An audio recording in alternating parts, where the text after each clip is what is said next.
how did all this get started? That's a big question, Les. How did all this get started? Well, the show, if we can focus on that, got started as a hobby. I'd been interested in entertainment and in the arts for a long time, and after I merged Allied Capital, I set up.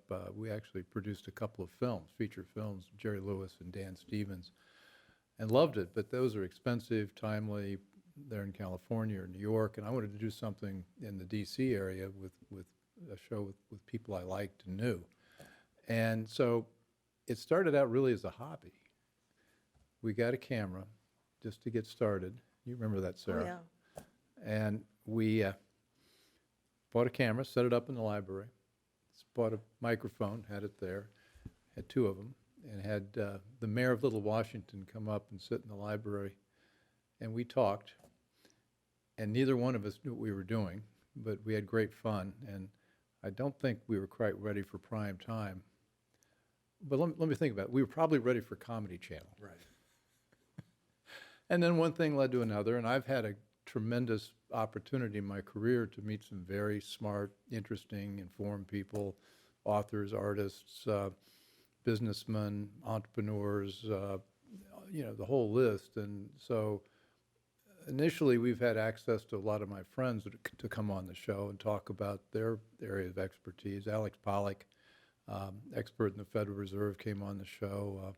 I've gotten to know George Gilder, because I'm a senior fellow at Discovery Institute, and we had George on. George is the most amazing futurist and thinker about technology and society that I know of, and he was great. And had Art Laffer on, who developed the Laffer curve and got to talk about supply-side economics.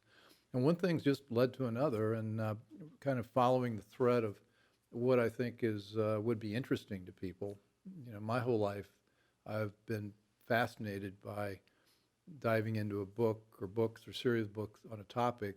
One of the reasons I like the investment business was you find a company, you've got to learn about the industry, you learn about the goods and the bads, and what I've done now is move that sort of same curiosity into the world of policy or economics or business, and taking complicated subjects and seeing if we can't break it down into something everybody can understand. I sometimes think as I'm getting on an airplane, now, what would everybody on this airplane want to understand? I mean, we've all heard about China, but what do we really know about China? And what can you do in the course of a conversation to really educate people and maybe even entertain a bit? And it's fascinating. I actually believe you can learn more in a conversation with somebody else who's a subject matter expert or knows their field or is an artist or creator or entrepreneur. You can learn more from them in 45 or 50 minutes than you could learn spending 45 to 55 hours in a library trying to figure it out on your own, because you get a feel for what they know, what to dig into, and what they don't know. And you don't become an expert, but you certainly feel like you've been close to it. So you're answering like a half dozen of my questions on the page, all in one answer. But so we can double that. This started as your first vision was this was going to be a podcast. My first vision was that this was going to be an audio podcast. An audio podcast. And why did you pick that medium? You've talked about the difference between an electronic medium and a book. You know where I'm going with this? Yeah, sure. So talk about that. Talk about that decision. Well, I think where I was an actor in my 20s. You ask where all this came from, and I got interested in different sorts of plays. Played a little Shakespeare, and that's carried along to today, where I'm still interested in Shakespeare, and I'm reading, but mostly I'm learning how to run lines, which is great fun. I'm not planning on going after Laurence Olivier's roles, but actually he's dead, but that's for a conversation for another day. And Shakespeare wrote for the ear, and it was an auditory world. The Bibles were read out loud. Everything was read out loud. Queen Elizabeth had the messages that were sent to her from her Secret Service she had a reading room that she went into, and they'd go in, and it was a totally isolated room, and somebody would read the message to her aloud so that she could take it in the way she was used to taking it in. She didn't read silently. So you fast forward to today, and you look at all the cacophony of the internet, and how many? There are 1 million books published a year. There's lots of print out there.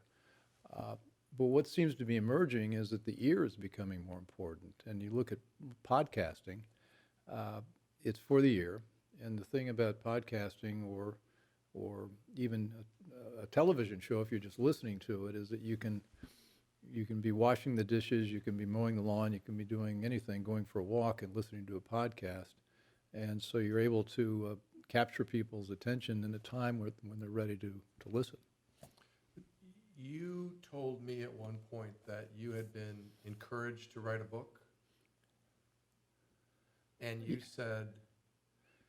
Yes, I have been encouraged to write a book because I've done a lot of things in life, and I thought, gee, the idea of locking myself in a room and writing, for 90 days or 3 months or a year or whatever, is just not, that's just not that appealing to me. What I think is appealing is a conversation with somebody who's very interesting, where you can maybe explain as much as you'd explain in a couple of chapters in the book in the course of a 45-minute conversation. And that's the art form I'm pursuing, and I think it works pretty well. So, and you're probably going to want to talk to Sarah here a little bit. But When I thought it was going to happen is that Bill was going to talk mostly about money, how to make it, how to handle it, monetary policy. Well, I used to be pretty good at that. Yes, yeah. But quickly it evolved to, how to preserve elephants and, China, human rights in China. Human rights abuses in China, how Google could, Google if we're search engines, yeah. Yeah. So I'm sorry, I'm interrupting you. Yeah. So We it's must be new. married.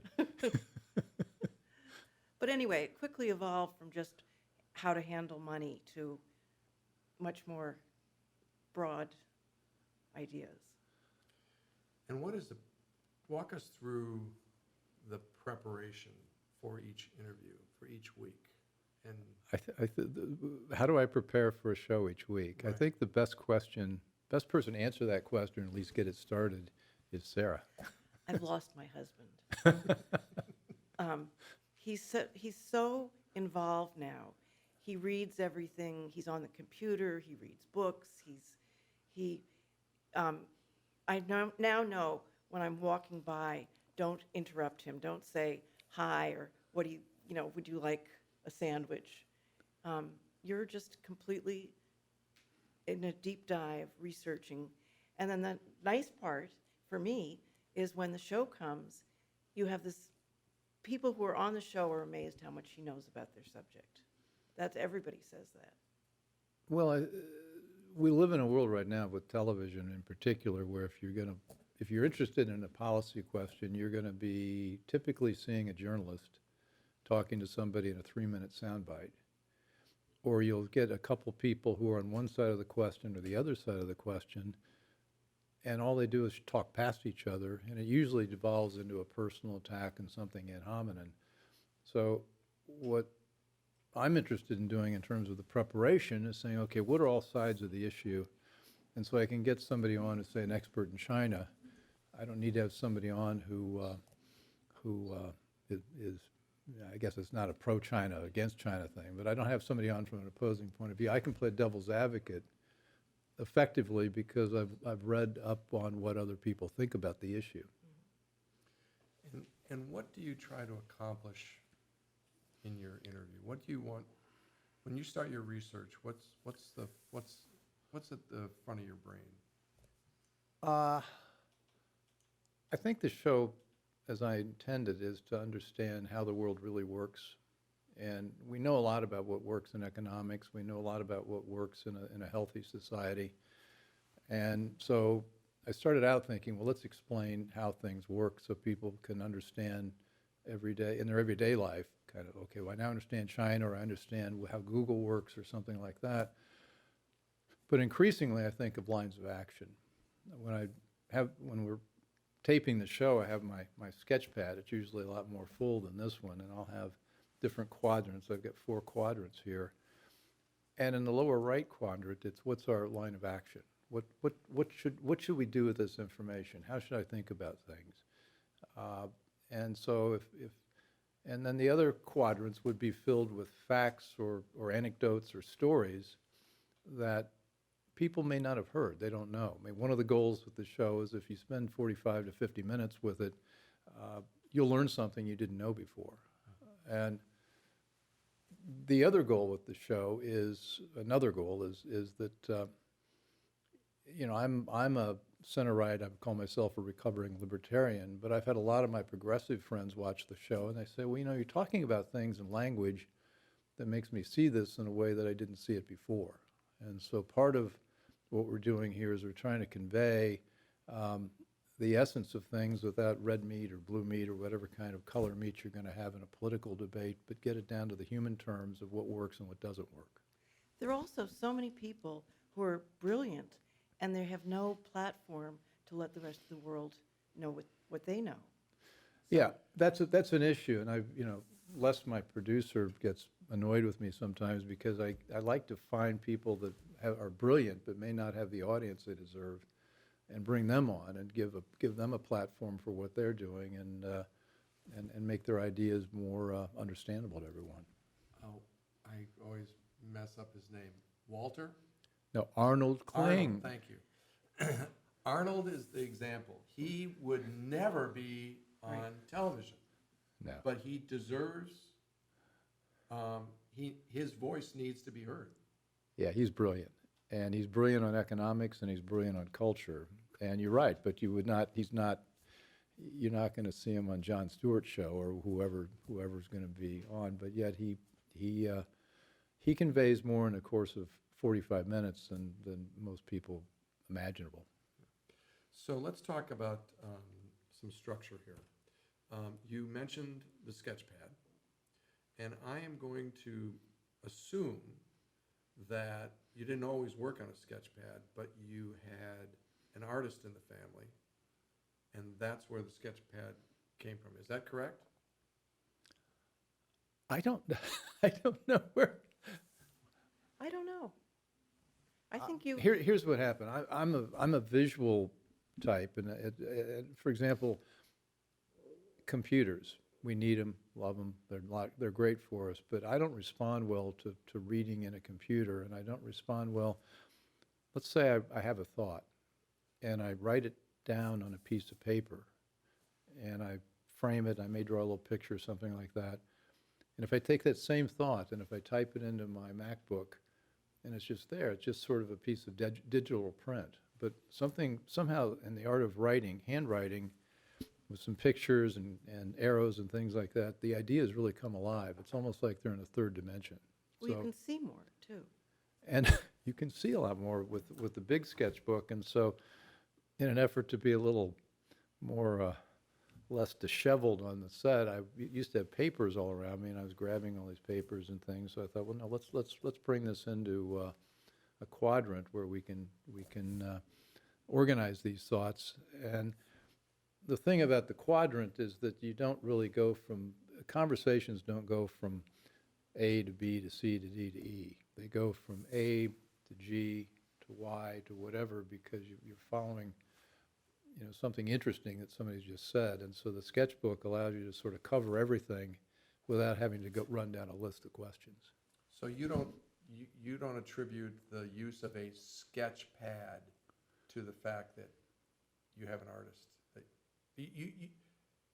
I can see you looking for something to write on and stealing one of her sketch pads. Well, actually, it's just the opposite. She now steals my sketch pads. But you like my colored pencils. I do. Yeah, yeah, I'm now into colored pencils. I'm going all the way back to. And you want your own electric I want my own pencil sharpener. electric pencil sharpener. Yeah, well, it's as I said, this started as a hobby, but I'm finding there's a real craft that unveils itself as you try to get into the world of ideas and emotions and people, and the sketchpad just seems to be very Well, I'm always struck how people are supposed to have really strong opinions on so many subjects, and there's no place to get any information. And this is a show Yeah, yeah. that if you watch it for any show, you'll know a lot, right? You're supposed to decide That's what. the goal. Yeah, That's the goal. I mean, there's so many times we sit and watch cable news and we think, what did we just spend 2 hours doing? We got, well, Maureen and I joke that we're experts on China now. So we are sitting in suburban Washington at a secret location in a room that has its own history. Can you tell us about the Speakeasy? well, when I sold my company, merged my company in 2010, we moved out to Rappahannock County from DC. Beautiful, wonderful. But I had so many things going on in town that we decided to get a place closer in, so we bought this house. And it turns out this house was built in 1923 by a man who was a world explorer, and his architect was a man who designed movie palaces in the 20s. Remember the big Baroque palaces where they had the orchestra in front in some cases in the silent era. And this house was built like that, not on that scale, but at least with those ideas. But along that time in 1923, there's also something else going on called Prohibition. And Prohibition meant you couldn't go out to bars to drink. You could only go into private places. And the rumor has it that this room sprung to life as a speakeasy. And we've got an exterior door back behind me, and so you could easily see, 7,500 people in here breaking the law. But I like the fact that and I told you this the first time I met you, I like the fact that this forum is happening in a speakeasy because it does have a double meaning, and at least I would argue that it does. Absolutely. Speak easy, yeah. Speak freely. We should work with that. And part of the signature in this room is the artwork. Yes. Talk about that. And Sarah, talk about that. Well, originally we were just getting a little color on the set. So it wasn't thought out. We just, this very white room, and we put some pictures that I'd painted behind people so there'd be color. Well, you're a great oil painter, and it's pretty funny, though. You don't paint to sell. You only paint to accomplish something. Like if we've got a blank wall or empty wall, and Sarah says, oh, I know it will go right there. And then she'll whip up this incredible painting because we needed it on that spot. And when Kenny, our director, said we need some more color down here, can you come up with a painting or two?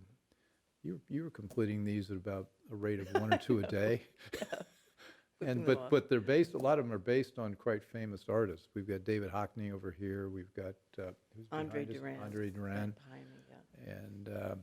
And we both love art. I've been involved with the National Gallery as a national trustee and also finance advisor to the trustees. And so we spent a lot of time with art. So we wanted to bring that part of what we were into the show.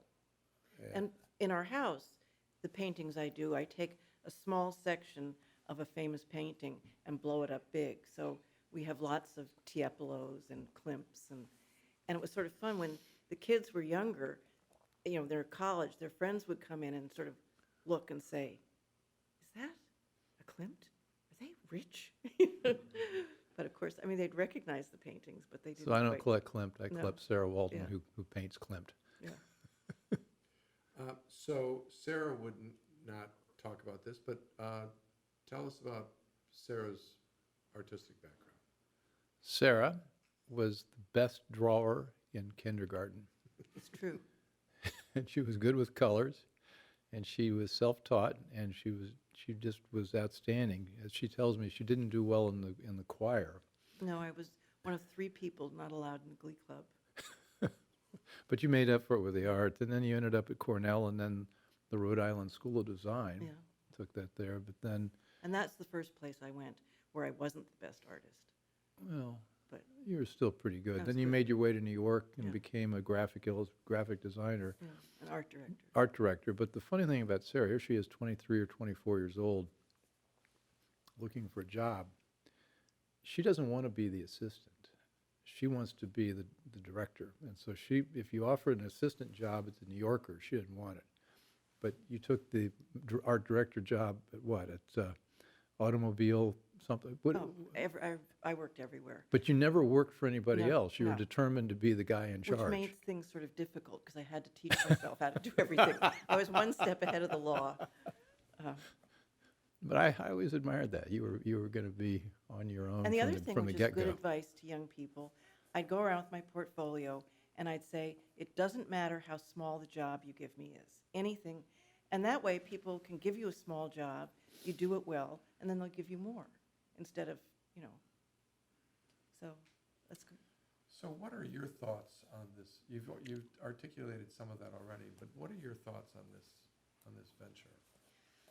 I think it's fabulous. First of all, I love it because every week I'm so surprised by who comes here. Bill will be reading something in a magazine or read a book and think it's interesting. He calls the person up, and most people are happy to come and be on the show. It's really Most people don't get 45 to 55 minutes of just concentrating on what they know their about. ideas and their Yeah. works. That's rare. And there's so few places for people to find it. There are fewer and fewer magazines. It used to be Esquire was a great magazine. Time magazine did really in-depth stuff, and now everything is But What we, a- but we've both had a lot of curiosity. yeah. And, let me just see if I can. But we both had a lot of curiosity forever. I mean, you love discovering new painters, and I love discovering all these, China or Google or all these things that I didn't know much about. So it keeps our life really interesting to go from this topic to that topic. But then we're also thinking, okay, what would everybody else find really interesting? And so I'll take the time to dig into it, get somebody out there, and hopefully you learn something every week. Do you know why he's doing this? Do you have an opinion? Do you have a thought? I think he's genuinely interested. I think when he reads something and he finds the person really smart, I think he wants to talk to them. So I think you have the audacity to say, why don't you come to my house and entertain me? I don't put it that way. No, you don't put it that way. I think Bill wants to have an impact on the discussion of ideas in this country. Yes, That's yes. what I think. Yeah, I think that's right. That's right. And there's so little listening to each other about ideas. Well, at the risk of going out on a limb, but I'm out on a limb anyway, I think there are ideas that work, there are ideas that are moral, and there are ideas that make people happy. And I think if we can present those ideas in the context of an entertaining, informative show, that's a lot better than lecturing at people. And, rather than running through economic statistics about why capitalism is a good idea, why not just have people on and tell stories about what works in Venezuela or what didn't work in Venezuela, and why experimenting with really bad ideas like socialism would be a catastrophe. I feel like we've got to step up and articulate it much better, and I don't think conservatives in particular have done a good job explaining why their ideas are moral. So you've used the word conversation a number of times since we sat down. I use the word discussion. I think discussion is what you've said in the past. But I see you as someone who understands and believes in the power of discussion. Do you agree with that statement?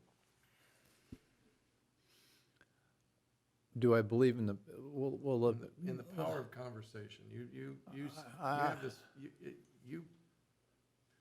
You seem to really. Don't send me an email. Call me.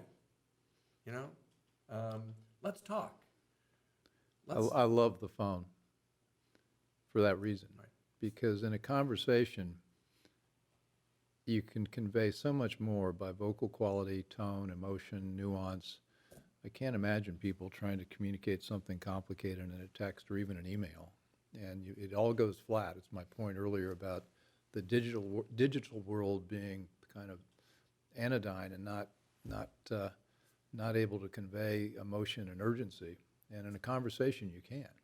And for example, we had a Chinese dissident on the show, and he was an incredible man. He spent I don't know how many years he spent in a Chinese prison. But he was blind and raised issues about abortion and the one-child policy that the Chinese didn't like.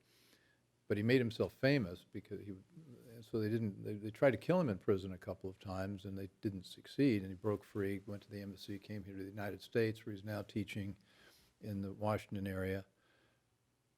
He came on the show, and he wanted to speak in Chinese.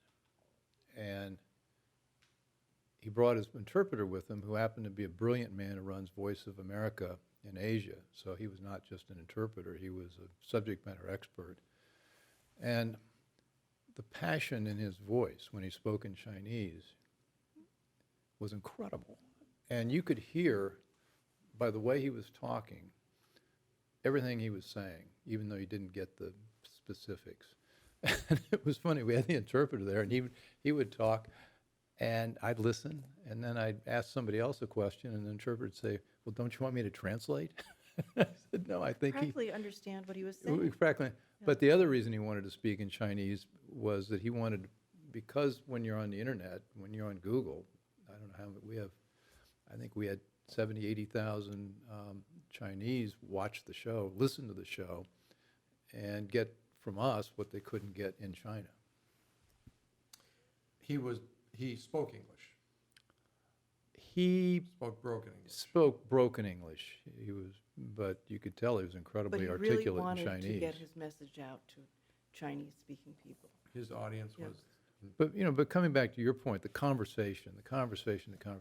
You can go back and forth. You can go a lot deeper and more interestingly than just reading somebody's 12-page paper on, what's happening in France or the UK or what's happening with Brexit. One of your shows I loved was Winsome Sears and Star Parker, two really smart black women who got on, had a conversation with each other, not with Bill particularly, and they cut on everything from abortion, social policy, all these things that when do you get to listen in on a conversation like that? You don't, but you're saying I didn't get a word in edgewise. No. I was trying. Yeah. Two more subjects. Actually, one kind of a big one, and then one a nice one. Why is there a place for discussion or for what you're trying to do in today's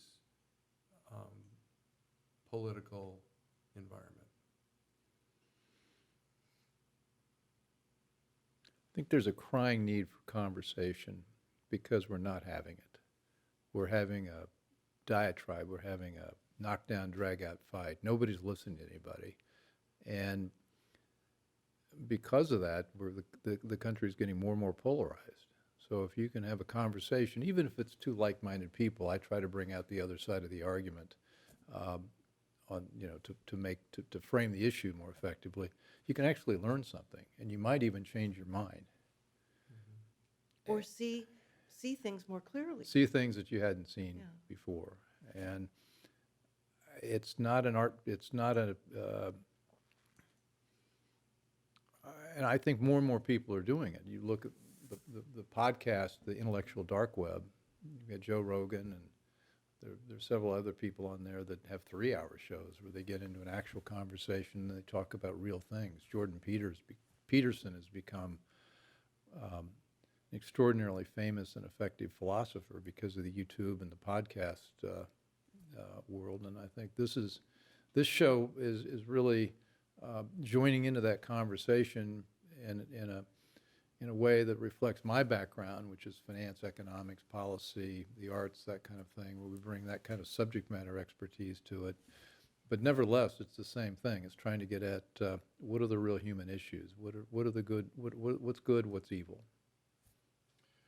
So I just want to kind of conclude, and then once we conclude, if you guys want to say anything else, we can do that. But I just want you guys to talk about a conversation that actually the three of us had. And it was, you and I had been talking for about 4 weeks. Seemed like 8 to 10 to me, but it was, I think it was 8 to 10. and It took a while to get used right. to this idea. And we were upstairs, and you came in and sat down. And do you remember this? No. And he looked at you and said, he didn't say, should I do this? He said, do you want me to do this? And you said, yeah. And so to me, that was, I want you to talk a little bit about. Yeah, I don't know let if me you frame that. remember Why do you want me to do this? Right. Well, I was working at Harper's Magazine, and Michael Kinsley was the editor at the time, and Christopher Hitchens was a writer. And I first met Bill, and I said, holy cow. I said, you're smarter than they are. That was my opinion, that here were these men who I revered, and here's this man who's, working in finance, which in my world of journalism, people didn't think were idea people. And you just had such interesting takes on everything. So, and you've never stopped since.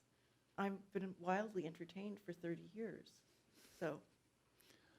Well, I think the difference is I try to bring ideas into action. And I think that, Michael and Christopher, brilliant. Yeah. But they write things and then they're done. They don't think through, okay, what do we need to do? How many times have you read something brilliant that just describes something perfectly, and then you've finished it up and you say, well, okay, so what are we supposed to do? And so the intellectuals typically don't really say what we're supposed to do, and instead they just make the argument. I always try to bring it back to this lower right quadrant. What should we do about it? And I guess it's the CEO part of me that you liked, Yeah. as well, because that it helps bring the ideas to life. And I hate that everything's supposed to be binary. Most ideas are so much, most things are much more complex than we normally think about it. See, what we're trying to do here is audacious, because we want to try to reach a wide audience with particularly, I'd like to reach people on the progressive left and explain economics or other cultural things in a way they could probably say, well, that's something we ought to think about. Well, this is controversial, but everybody thinks abortion, a woman's right to choose. Winsome Sears was on here, and she said, what we've done to the black community with abortion is far more than the Ku Klux Klan could have ever dreamed of. That they've killed 23 million black babies. Yeah, that would change the demographics of America. I'd never thought about it like that. So, and even people who are very pro-abortion, when you hear it like that, you think, oh. Well, with the show, we gave them a space to talk about that. It was one of the things that Sarah did is she showed them my high school yearbook picture, which she blew up, and you can explain what that is. He went to a high school that was 80% African American, and we went to his 20th high school reunion, and it was such an unusual experience because, everybody. You were the minority. Because you grew up in Larchmont. Yeah. And a group of five women came over to me and said, is he a good husband? And I said, yeah. And she said, see, I told you he would be. It was fun. The yearbook. The yearbook. Oh, the yearbook. I took the page of his yearbook and blew it up and framed it because everybody assumes he's came from a privileged background or went to prep school, or some people even assume that we're the Waltons of Walmart. And, no, you had a completely different. We get better seats when that happens. Yeah, yeah. But also, you went to high school before Martin Luther King was shot. So people were much more congenial then. It wasn't a polarizing experience. You were all just high school kids together. Yeah, we liked each other. Yeah. I'm good. Anything else you want to? You get what you want? I think we got a lot of stuff. It's really good. Maureen, anything you want to ask? No, actually, it was very good. It's, I don't It's, know. you know, when you were, my feeling was, I have one. okay, What's your hope? What's your hope what's your hope about what goes on in the viewer's mind when they're watching the show and afterward? Yeah. And don't look at me, of course. what do you want the viewers to take from your show?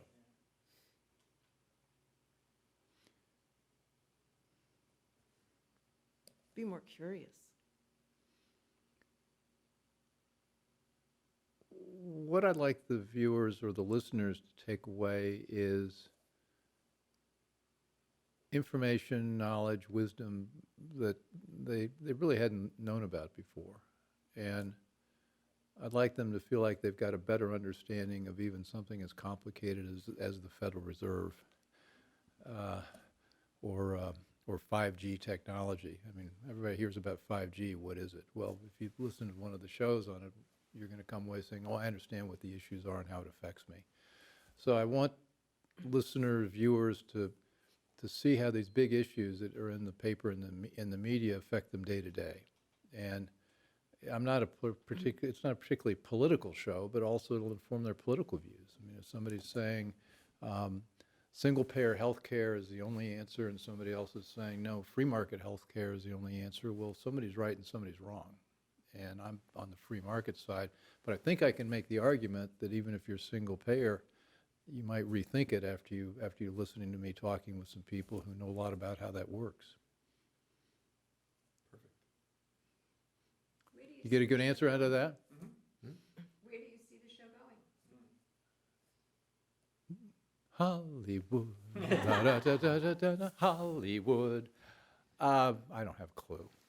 I've never had a clue where anything is going. You just do it one step at a time, and then you let things, and then that'll open up other avenues. You know, it just if you do, my whole strategy in life is and a little bit like what Sarah did, do what I'm doing right now really well, and don't worry about anything else or anyone else. Yeah. And so where do we see it going? I don't know. I didn't know where we're going at all until this guy Les showed up.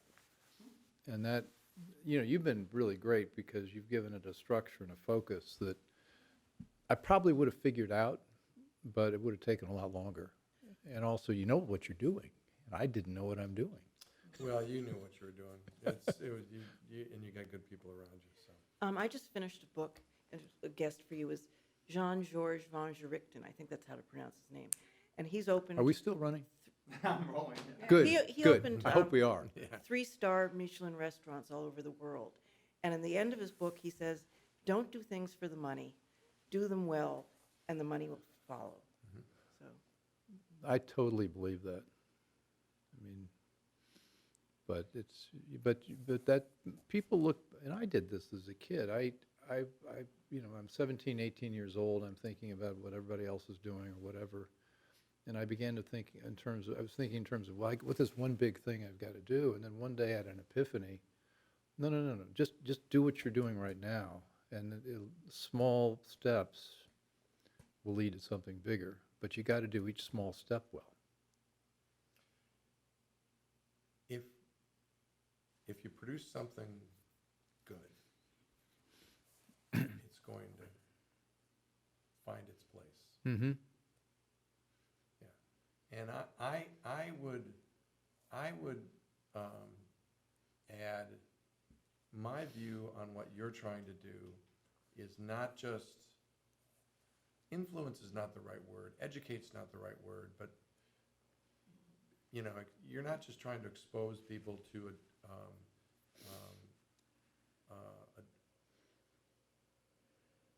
different position on issues or a position on issues.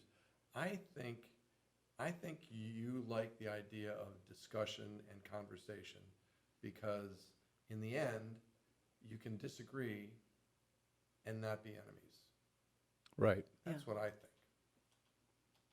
And you and I have actually never had that discussion, but that's what I kind of get from, Yeah. And that doesn't happen many places. So, I'm good. Kenny, you got everything you need? We got a lot. Any other questions? Okay. Well, I want to tell you that when we had that discussion upstairs, and he looked at you and said, "So do you want me to do this?" I thought to myself, why didn't I spend more time talking to Sarah? Oh, that's nice. Oh, so many people overlook that. You gotta get, I thought, this is going to go on another 6 weeks. the people who want to get, Yeah, people want to get to me have got to go through her. yeah. So, and the dogs. Thank you. That's a nice All compliment. right.